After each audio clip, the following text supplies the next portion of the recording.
नमस्कार, राम राम सगळ्यांना. चला तर मंडळी, नवीन ब्लॉग आलेला आहे आणि असा मस्तपैकी नट्टापट्टा करून हा जो आहे तो छोटासा यूट्यूबर मस्तपैकी आठवडाभर आम्ही कुठे कुठे खाण्यासाठी गेलेलो आहोत त्याचा हा पूर्ण व्हिडिओ आहे.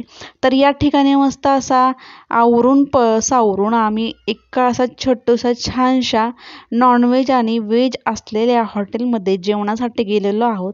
तर या ठिकाणी मस्त असं आम्ही चिकन हंडी मागवलेली आहे, त्यासोबत भाकरीचा बेत या ठिकाणी केलेला आहे. राईस पण मागवला मस्त, त्याचा व्हिडिओ शूट करायचा राहिला. तर हे बघा, मी टेस्ट करून तुम्हाला दाखवते. एक नंबर अशी ही रेसिपी झालेली होती, आवडली आम्हाला खूप. तर हा ब्लॉग आहे की आठवड्याभरामध्ये आम्ही कुठे कुठे कोणत्या कोणत्या हॉटेल्सना भेट दिलेली आहे आणि छान छान असा पक्वान्नाचा स्वाद घेतलेला आहे. तर हा आहे आमची इथे आणि भरपूर ठिकाणी प्रसिद्ध असलेला असा रामदेव ढाबा. तर व्हेज थाळी खाण्यासाठी आम्ही या ठिकाणी आलेलो आहोत. तर 330 रुपयाला एक माणसाची थाळी. तर या ठिकाणी आणि भरपूर सारं असं पंचपक्वान्न या ठिकाणी आपल्याला मिळून जातं. तर हे असा इकडचा माहोल आहे. सगळे जे सर्व करणारे आहेत त्यांनी पगड्या घातलेल्या आहेत.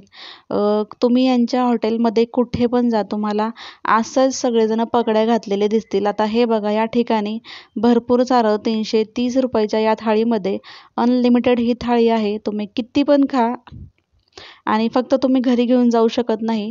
तर या ठिकाणी तुम्हाला असं हे मिळालेलं आहे. राजस्थानीत ही थाळी आहे. डाळ बाटी यांची स्पेशल असते आणि ही थाळी रोज एव्हरी डेला चेंज होत असते. तर अशा प्रकारे या ठिकाणी आम्ही मस्त हे फूड एन्जॉय केलं आणि इथला थोडा थोडा व्ह्यू मी तुम्हाला दाखवते. हे बघा, या ठिकाणी वातावरण खूप छान आहे, AC पूर्ण आहे हा हॉल. तर त्यानंतर आम्ही चौधरी ढाबा म्हणून आमची इथे आहे. हे पण खूप प्रशस्त आणि खूप नावाजलेलं या ठिकाणी एकदम कमीत कमीच्या लोकांपासून त्या टॉपपर्यंतच्या या ठिकाणी लोक या ठिकाणी जेवणासाठी येतात. तर असा मस्त अशा बाजा वगैरे या ठिकाणी टाकलेले आहेत. पूर्ण ढाबा एकदम फील आहे. तर जेवण तर अतिशय भन्नाट या ठिकाणी लागतं आणि अफोर्डेबल प्राइजेस आहेत या ठिकाणी. तर कोणाला येत असेल तर तुम्ही नक्कीच येऊ शकता.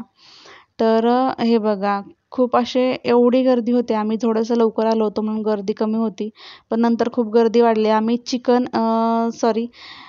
पनीर हंडी या ठिकाणी मागवली. मस्त अशा रोट्या, अतिशय रोट्या पण मऊ मऊ रबरासारख्या न होणाऱ्या. पनीर पण एकदम मस्त चवीला.